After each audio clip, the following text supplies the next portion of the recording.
Class, in the previous video, I have explained you all these branches. So, I am reading out here for you all that biochemistry is the study of chemicals and reactions that takes place inside the living things.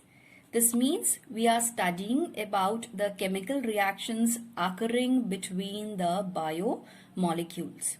The next branch is agriculture, and all these comes under applied biology. Agriculture means raising of crops and livestock. Raising of crops means farmers grow crops, and raising of livestock means many people keep animals, they take care of them to obtain products from them. And you all are aware that we get milk, flesh, eggs, and many other things from the animals. The next one is apiculture. Apiculture means practice of rearing of bees for the manufacture of honey bees and for the manufacture of honey and beeswax. The next branch is veterinary science. Veterinary science means the treatment and surgery of animals. Now, moving on to the next branch. The next branch is marine biology, and marine biology means the study of life in sea. Means the organisms which live in the sea are called as marine organisms, and therefore the study of their life is called as marine biology. The next one is household biology. Household biology means the study of household animals like insects, etc., including how to prevent damage to our own body and to our belongings. Means many of the household organisms damage ourselves, they also damage our belongings. Therefore, it is the study that how we can prevent this damage. The next one is horticulture. Horticulture is the science and art of growing fruits, vegetables, flowers or ornamental plants. Then is sericulture, technique of producing silk by raising silkworm.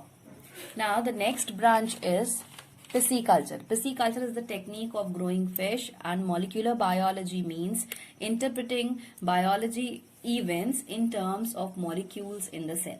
Now basically I have told you all that molecular biology deals with DNA, RNA and proteins. I have told you that DNA is the only biomolecule which has the capability to replicate itself. This means it is the only molecule which can make its copy. And molecular biology is completely dependent on, or we can say it is an entire process, includes central dogma of molecular biology.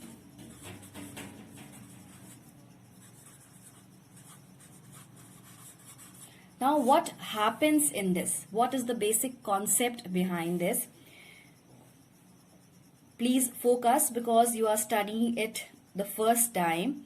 DNA has the capability to make its own copy. Means DNA can form its own copy.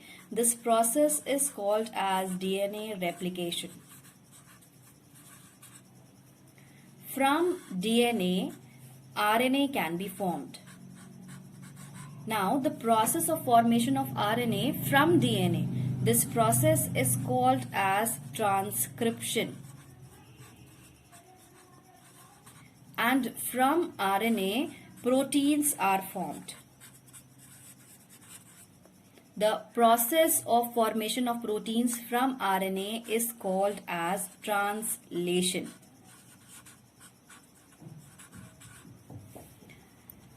I am telling you again, the process of formation of DNA from DNA is called as DNA replication, and from DNA RNA is formed. This process is called as transcription, and from RNA proteins are formed. This process is called as translation. This entire process is called as central dogma of molecular biology. This means in molecular biology, we are going to study the events occurring between these molecules. Basically, we study the events. This means if I am saying that transcription, it is the conversion of DNA from RNA. It is not a single step process. It is a multi-step process and requires many enzymes in the entire procedure. Many enzymes. So the entire process is not in your syllabus, but I have just introduced you this one to explain the molecular biology. Again, I am reading it out for you. Interpreting biology events in terms of molecules in the cell. And this is the central dogma of molecular biology, that is DNA can form its own copy. The process is called as replication. Forms RNA, that is called as transcription, and RNA can form proteins, and this process is called as translation. Now that's it for today. We will move on to further, few more branches are remaining. In the next lecture, I will be explaining you those branches. Thank you. That's all.